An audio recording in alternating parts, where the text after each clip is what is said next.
In Session with Dr. Farid Holakouee.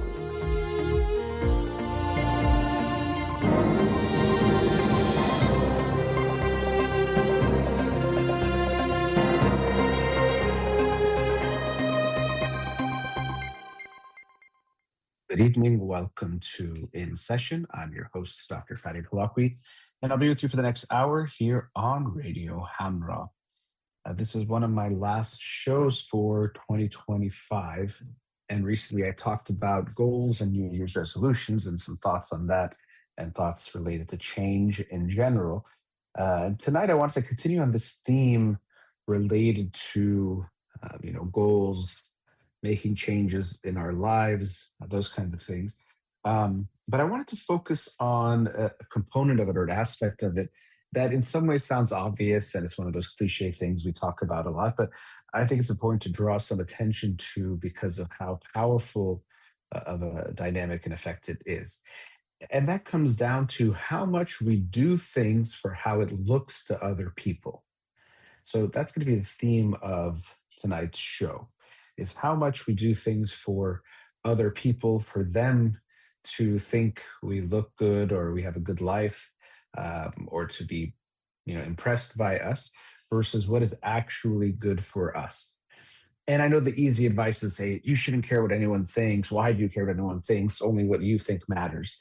And at some level, there's a lot of truth to that. But I think, as is the case with much of the self help type of um, advice and information that's out there, I think it's usually way too black and white, way too oversimplified, and almost has this like attacking sense on what are normal human experiences or human feelings that we can have.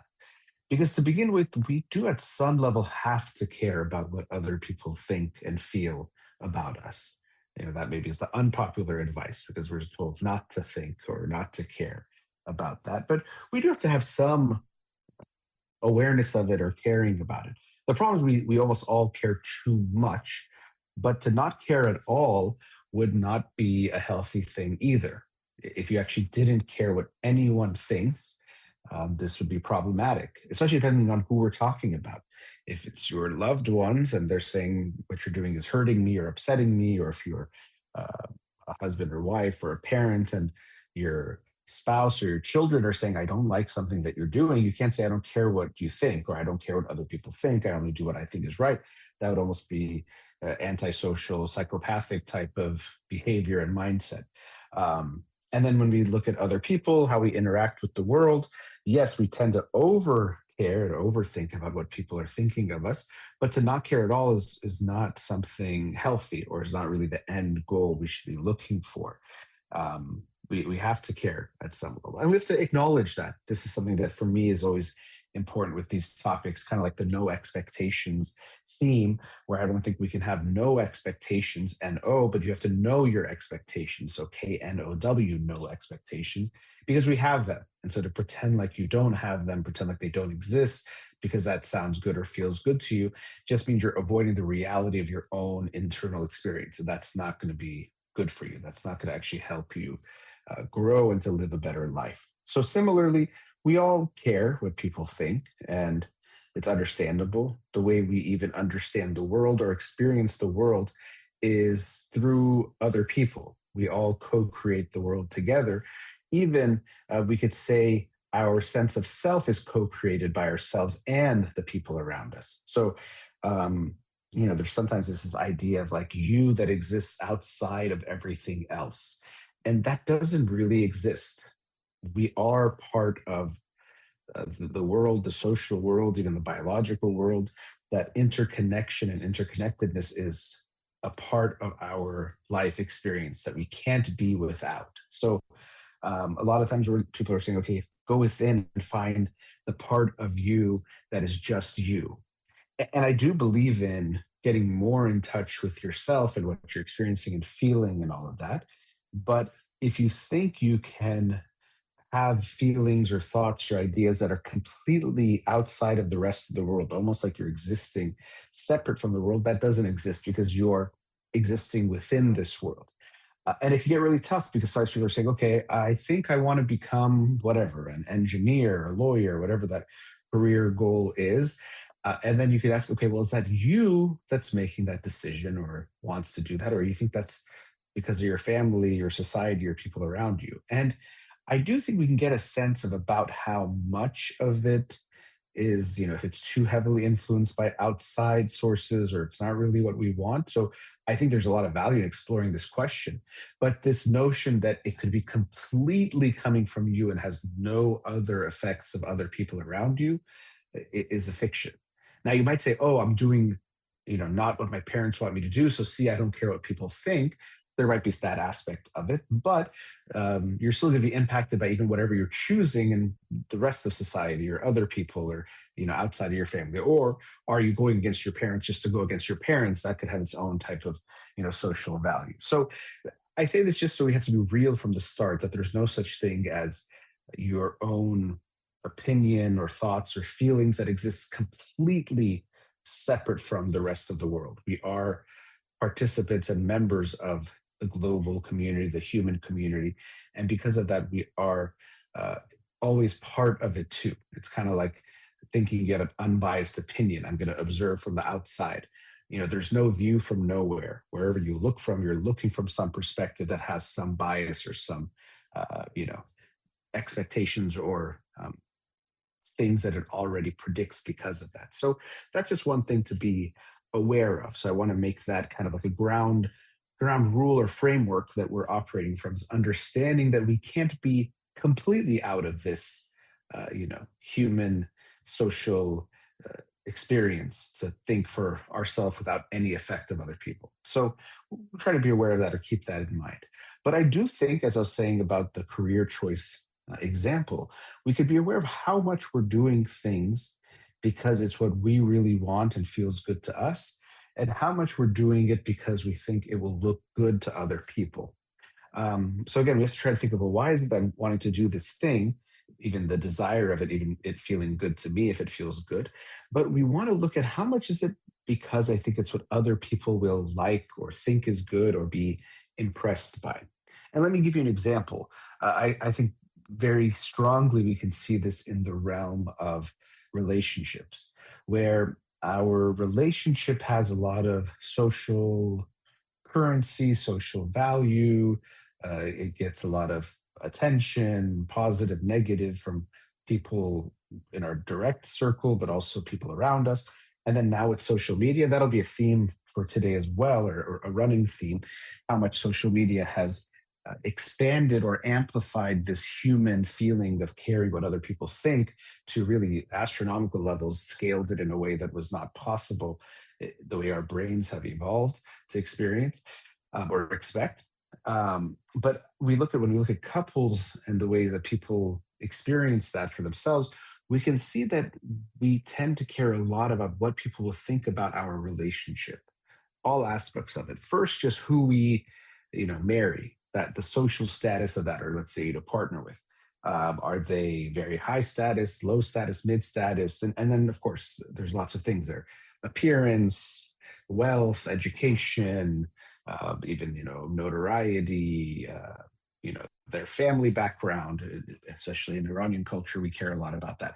All sorts of things that we know have a social signal or symbol to the people around us, that people think, oh, so and so married this person from that family. Oh, that's a sign of marrying up, or that their status is high, or their partner is very attractive, or very wealthy, or very whatever it might be. Going back to what I was saying to start the show, we understand that people will have a judgment about our relationship. Individuals will, but then also collectively, there might be more or less a sense of how people see the partner that we have chosen, which or who has chosen us, both. And as I said, we're going to have a feeling about that.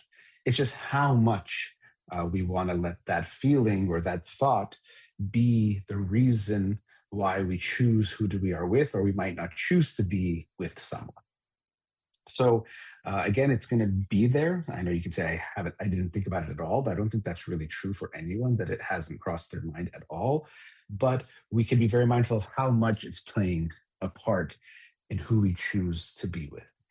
And I bring this example up because people post pictures online. We hear about celebrity couples, And people have very strong feelings and opinions about the couples. First, just like, I can't believe she's with him or he's with her, or I can't believe, they're together, or even I can't believe she's with her. Whatever is the relationship we're seeing, we have our initial judgments on even why they're together, from maybe looks, or if it's a celebrity couple, fame, and those types of things, or what we think we know about them.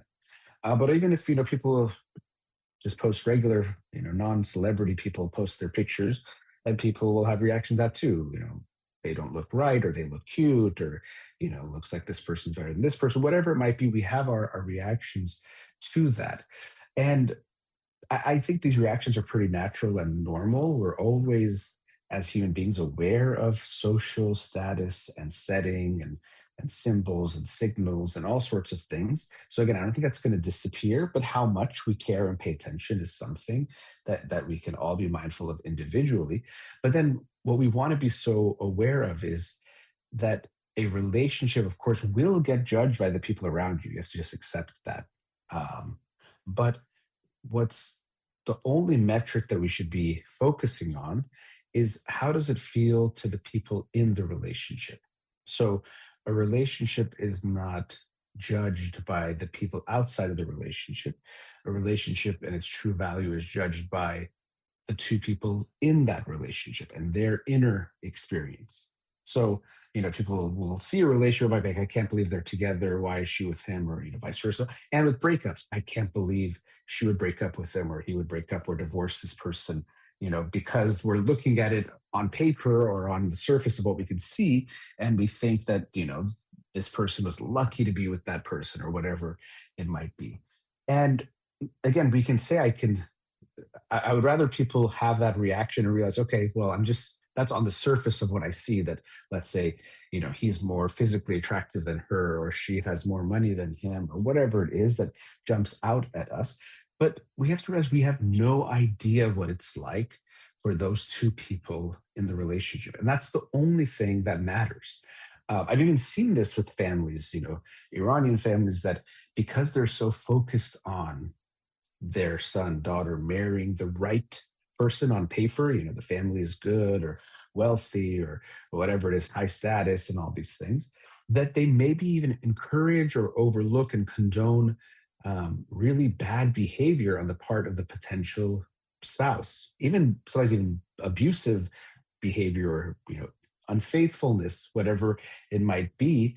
They may even accept these kinds of behaviors, or still say, oh, it's okay, marry that person anyway, because they are um, thinking of just how it looks on paper, how will it look to other people, and how will it look to for our family status and things going forward, and that kind of experience. So it's really heartbreaking to see that people would even be okay with their own child entering a relationship that will be painful for them in the relationship, but will look good to the outside world and will make other people, envious, or other people think good of them as parents and as a whole family.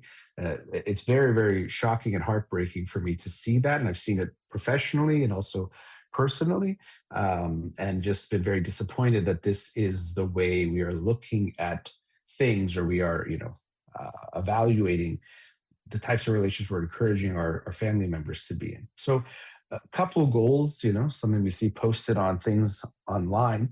I understand it's like a cute picture, a cute video, and it makes us think we know what it must be like, or that looks good.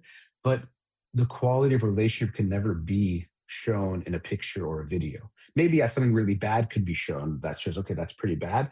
But even that, sometimes, we wouldn't want to judge anything by one incident, unless it's, let's say, really abusive or extreme, that would be just unacceptable in and of itself. But we can't know what a relationship is like from the outside. And same thing goes with, oh, what an amazing mom or amazing dad. People post that too. Someone puts a picture online of themselves doing something with their kids, for their kids, or a picture with them.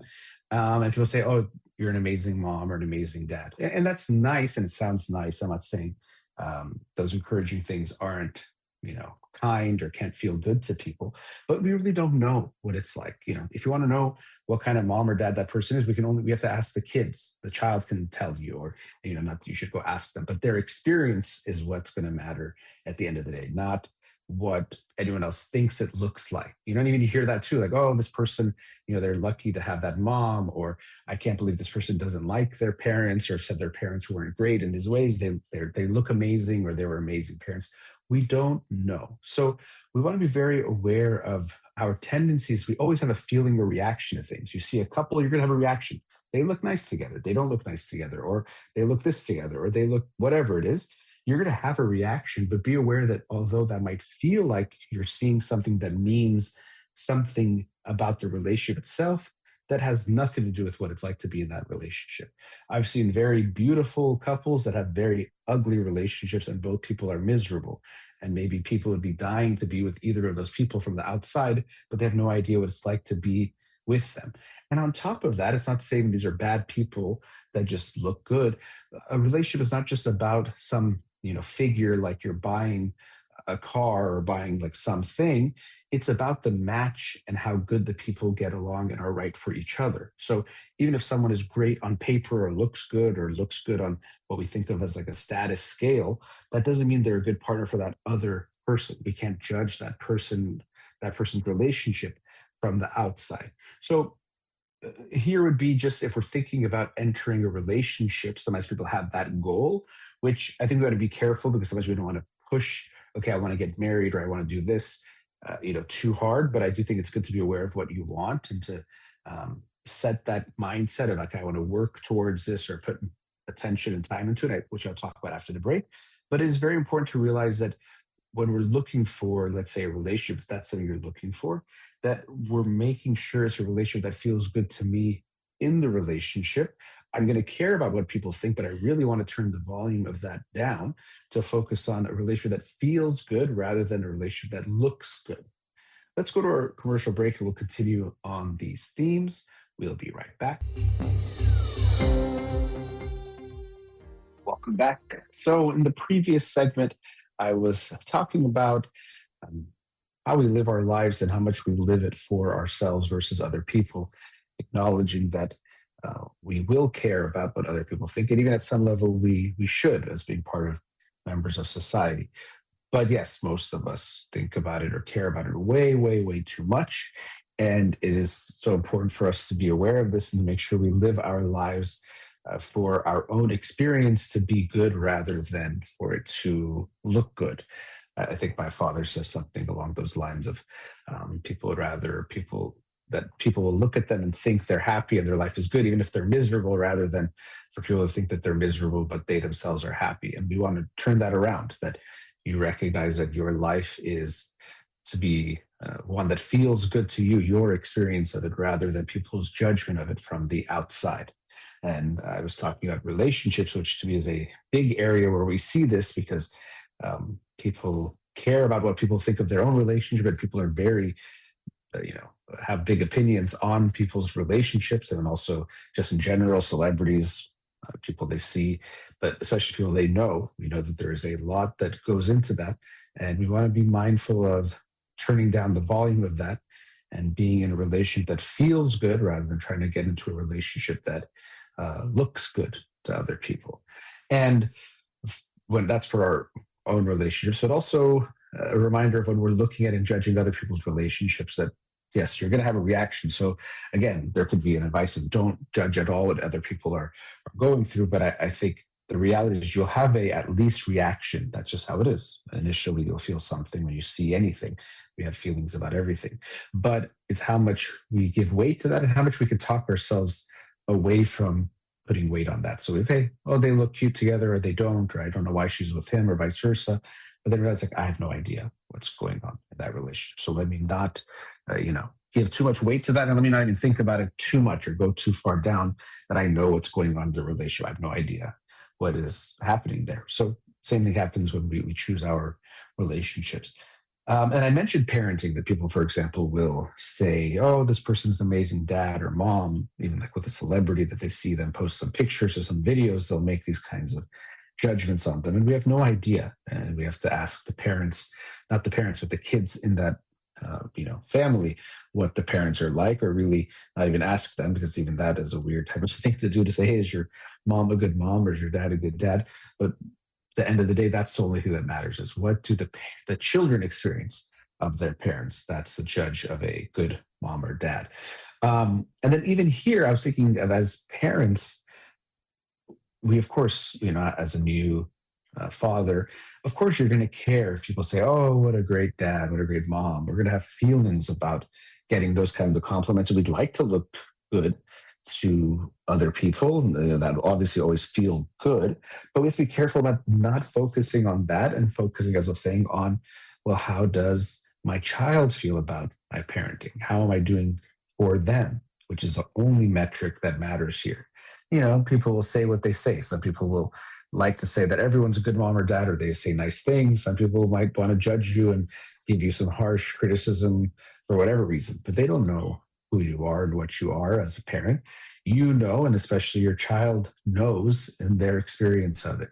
So we want to be very cautious of this too, that how we look as a parent.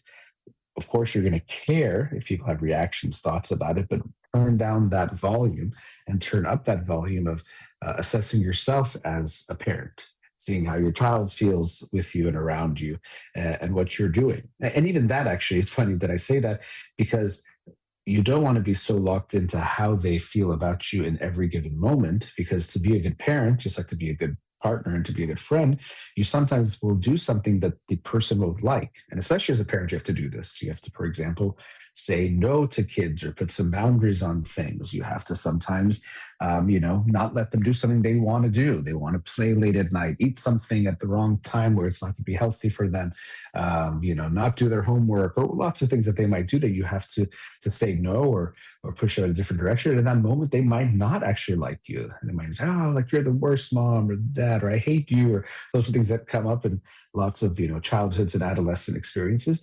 And as a parent, you have to be able to withhold, that reaction that might come up of like, I don't want that, or even like maybe talking back to the kid, or not trying to do the thing that makes them feel that way because you don't want to feel this way, if you genuinely think you're doing it with the right intentions and it's the right action for your child, for their best interests. So you sometimes do something they don't like in the moment because it's better for them. Even like, let's say, changing a diaper. Sometimes kids, like our baby right now, is not a big fan of it, but you have to change it. You can't not do it because the baby doesn't like it. You have to, for their hygiene and health, take care of things that they might not like experiencing in that moment. So it's not even just about the judgments of other people you have to be aware of, but even your own kids' moment to moment judgments or reactions. We have to be aware that we're not getting too impacted and swayed by those, that we end up doing things that aren't good for the kid just to be liked in the moment, and to not feel disliked, or that our child is unhappy with us. But especially we want to make sure other people are there, and they don't know. As I said, some people just say certain things. In general, we want to turn down the volume of other people's opinions, but especially with things that are really important, like your parenting, and it's something that no one can know except for you. Your spouse might get a closer look at it, and of course the children, most importantly. So be very aware of not getting affected by that. Again, it's very hard not to. If someone says you're a bad mom or dad, or you're doing something wrong, we get impacted, of course, but being aware that that's not the metric you are looking for. The real measure is how your kids feel and what they experience. And as I'm saying this, I'm reminded of a quote, and I looked it up a few times. I couldn't find who it's attributed to, but I've heard many people repeat it or say this quote, that make sure you don't parent out of embarrassment. Don't parent out of embarrassment.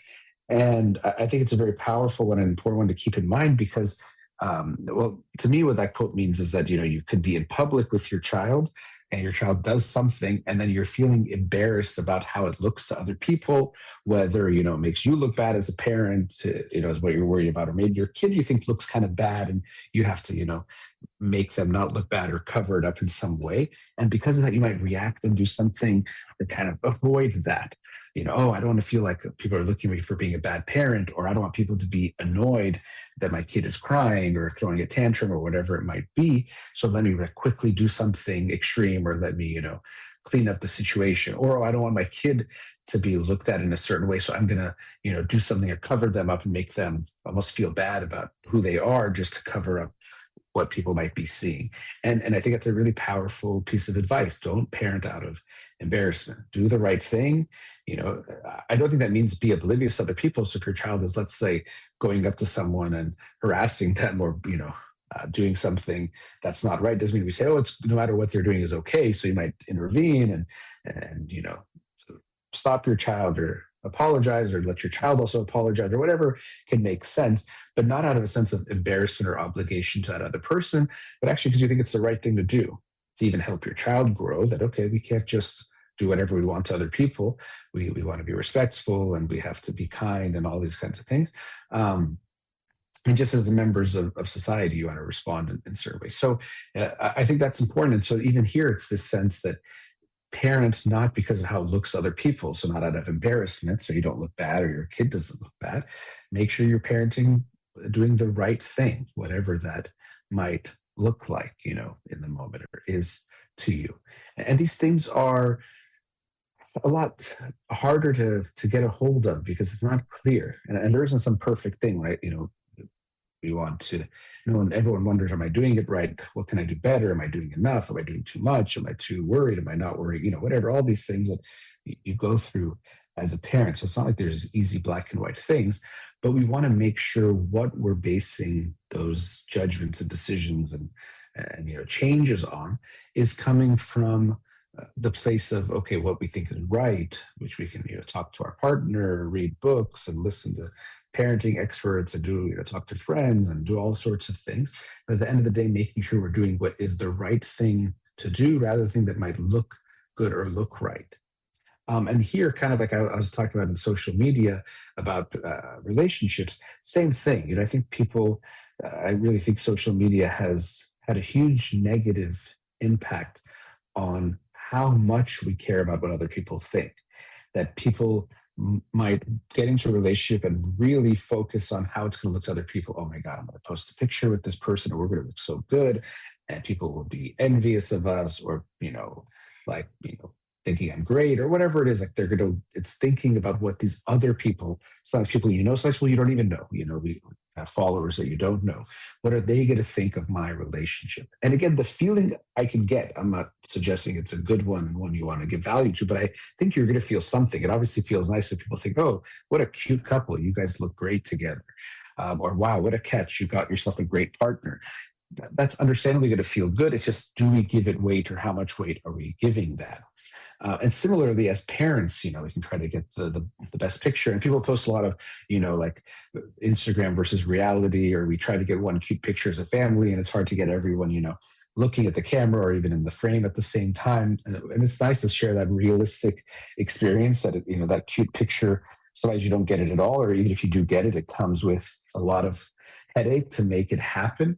But to make sure we're not focused on those things much. I think it's great to capture nice pictures and moments, just even for yourself, to have those memories going forward. But how much we focus on putting those things online. And I see a lot of this where people are so overly focused with, getting the right pictures or videos online, or, these videos of people getting their kids. And I actually take issue with how they are really taking advantage of the kid at times. The kid obviously has no way of consenting to being videotaped, and then for that video to be put publicly online.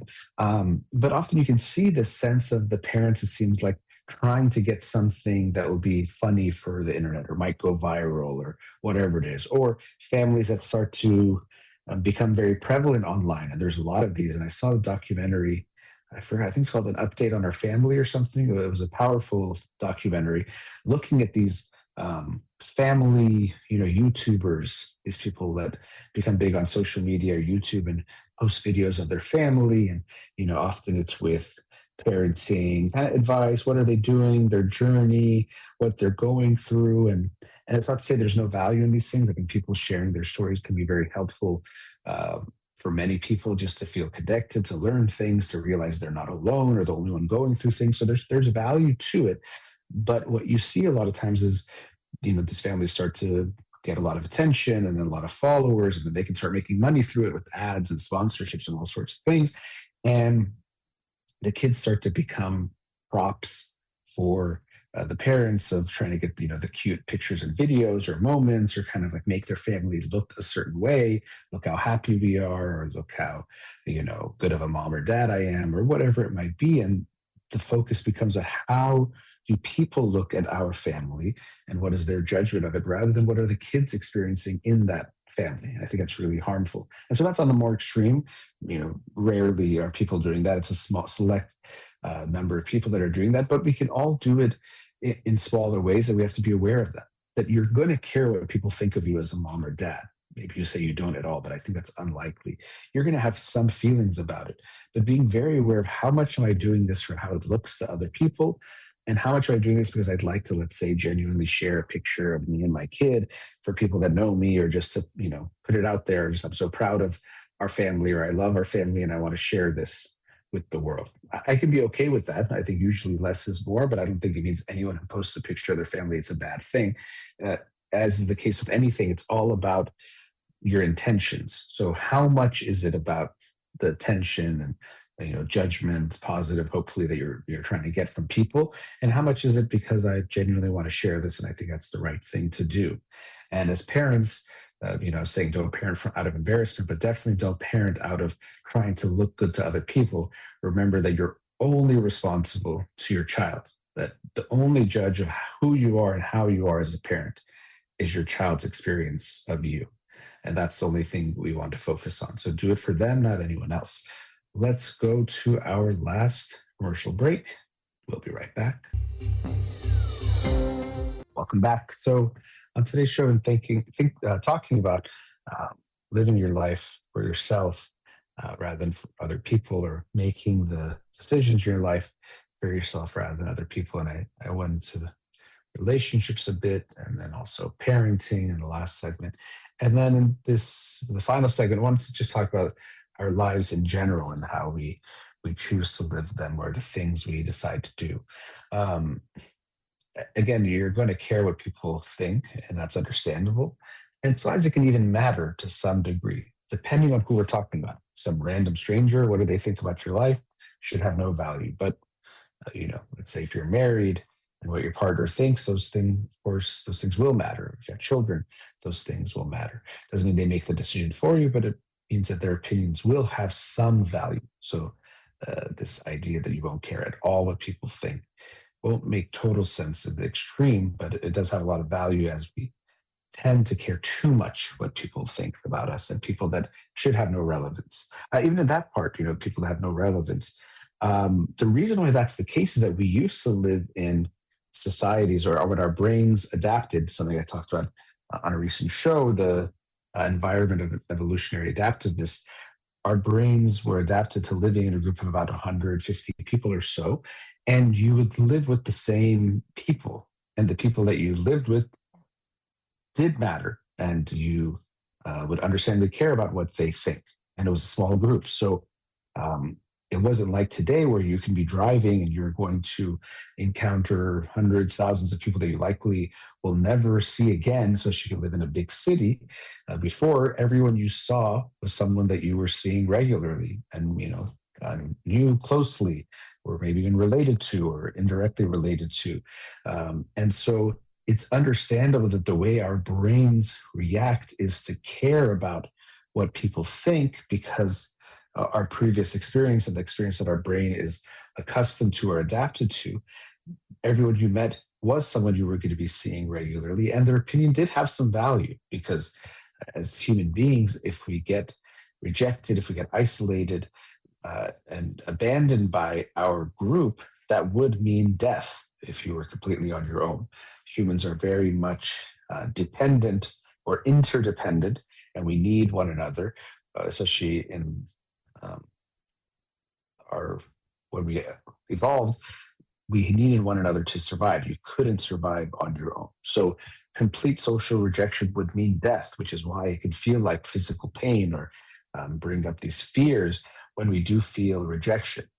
The difference is now random strangers can reject you or have judgments about you, which will have no actual practical impact on your life, unlike before, but it could still feel like it's life or death or, this huge pain when you experience it. So that's why we want to turn down that volume of it.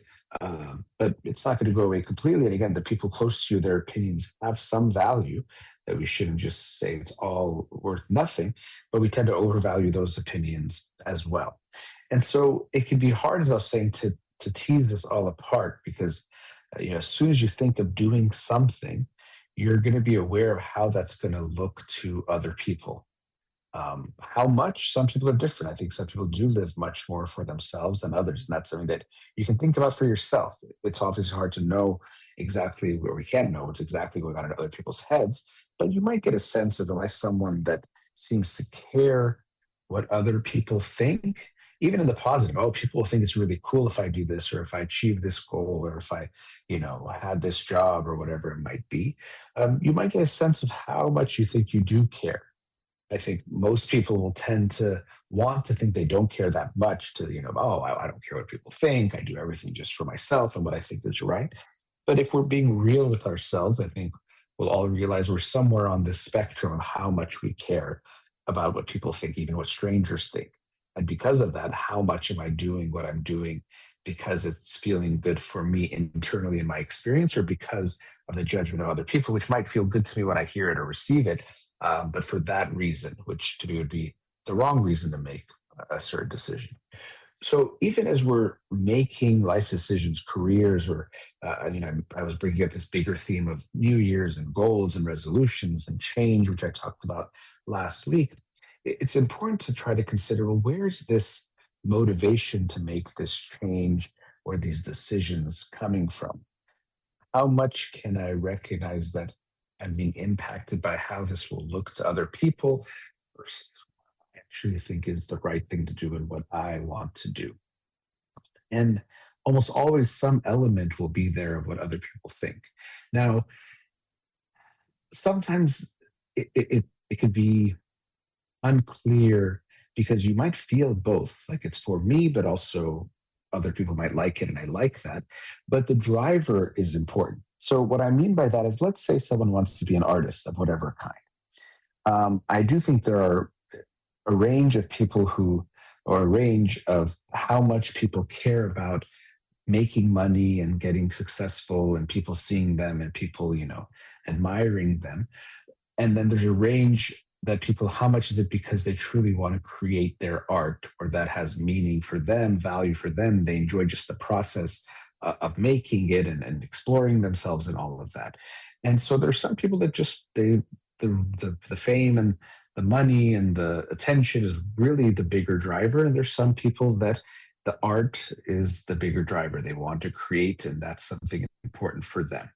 Now, even this kind of true artist that I'm talking about, that genuinely wants to create something and share of themselves, and they think it could resonate with other people, but really the driver is to create and to share that with the world.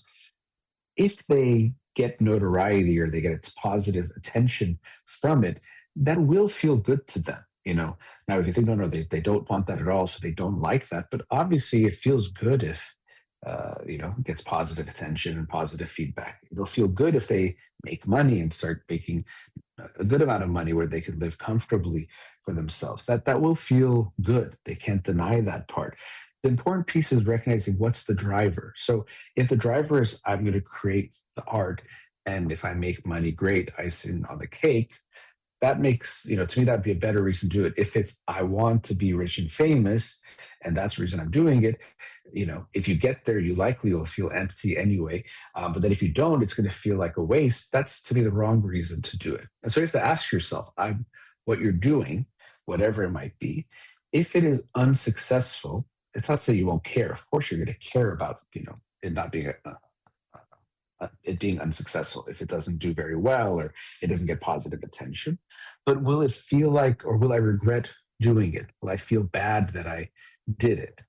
And yeah, of course, you might feel bad in the moment or disappointed, but hopefully, if you feel like, I'm still going to be happy that I did it because I believed in it, I wanted to share it, this is something I want to do, then those would be the right reasons. But if you go for something and do something and you say if it fails or doesn't do well, then I would regret it and wish I never did it, that's probably telling you you're only going for the results, not the actual process or journey or the thing that you are doing. And I don't mean journey in this kind of like, woo woo kind of way that the journey is only that matters, but the part that actually what you're doing has value for you or doesn't have value for you. So that can be an important question to ask yourself. And I think for a lot of people, a lot of decisions we're making, it's those external rewards that are the bigger driver than the internal ones.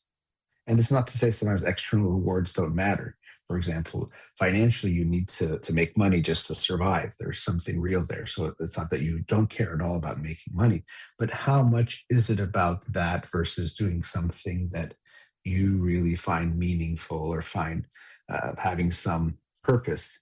So here, there's the external. I was talking about people's opinions, but also the external rewards that come your way. And similar to the relationship um, dynamics I was talking about before, you want to do something that feels good to you rather than looks good to other people. And again, like the artist who makes it, it might feel good when other people think it's good if you make it. But was your driver to do something that you believed in, or was the driver to get that attention and approval from other people? Because when we do things that's driven primarily by the attention and approval of other people, even if we get it, so even if you get rich and famous, or even if people are, wow, that's your job, that's really cool, that's amazing, it's going to feel like a drug that it'll get you high, but then you're going to come back down. And if you're not enjoying it for yourself, when you come back down really hard and you'll be looking for that next hit to feel good again. But unfortunately, you're feeling good just from the opinions of other people, which doesn't matter too much. They might say, oh, wow, that's great. And for a moment, you get lifted up. But that's essentially what's happening in their head, not what's going on for you. And so you want to be so careful that as much as we care about what other people think, and as I said, we all do, we might vary in how much, and you can think about how much you care about it, that if we live our life driven by what other people approve of or will find good or interesting or, be proud of or impressed by, what will happen is either you'll fail at that and then you're going to feel really bad, or even if you succeed at getting that attention or approval, it'll feel good momentarily, but long term, your life won't feel meaningful or make you feel very happy. I mean, this is essentially what we see happening with celebrities in general, that if they don't feel good about themselves, if you become rich and famous, rather than make you feel better, it almost just magnifies your instability. And so drug addiction and, even suicidal thoughts or let alone actions, we see them happen often, sadly, and many people that become successful and become very famous when we think they should be very happy because we see that those aren't the things that actually will lead us to a good life or lead us to feeling good and feeling happy and content about our lives. So be very careful when you're thinking about goals you're setting, career paths, everything that we do, that we always are impacted by the thoughts and opinions and judgments of other people. We probably can't turn that off completely. But what we can be aware of is how much we're being driven by the external judgments of other people versus the internal experience that we will have doing whatever it is that we are doing. Picking a career that feels good to us, doing it, not just what we tell people what we do. They're going to say, oh, wow, that's impressive. Or, if they see how much money we're making or the things we buy with our money, it's going to look good to other people. Yes, those things will make us feel good, but just for a fleeting moment. They're not going to fuel a happy life or keep you feeling happy throughout your life. How much is it coming from within you? As I said, there isn't a way to completely separate you from the world, but how much can you see as something that you will positively experience for yourself and want to do it for yourself? And how much of it is coming externally and for those who are outside, those who are going to judge you? And as I mentioned a few times, with social media, this has become even harder to differentiate because the high is even higher. So the feeling could be that if millions of people like what I'm doing, that's going to feel amazing. But it just means maybe you'll get a little bit higher. I don't even know if you do. You probably like any kind of drug adjusts to it. So if you get, a million likes on your photo, the first time it's going to feel amazing once you get to those kinds of numbers. But after all, you won't care. So that's how drugs work. We might feel good momentarily, but over time, you need that drug just to function. And if you don't feel good in the rest of your life, you're not going to feel very good. So be aware how much we're driven by those things, which we might think are the real reasons that we should be, motivating ourselves or acting on certain things, but it's misplaced. Where we're driving ourselves towards things that even if you succeed, you won't feel happy. And sadly, if you fail, you'll feel that, okay, I didn't even make it, and you'll feel miserable too. So either way, it's kind of like a lose lose. So I hope you'll consider these things as you're going into setting goals. If you are for the new year, there's never a bad time to set new goals, to work on things. I think that's a wonderful thing. But being aware, how much am I setting these goals and these intentions and these plans for really myself and my personal experience, and how much of this is being impacted or influenced by how people will judge or get the approval of people on the outside. All right, that brings us to the end of tonight's show. A big thank you to Farid, the studio. You've been listening to In Session with Dr. Farid Holakouee, Zan Zendegi Azati.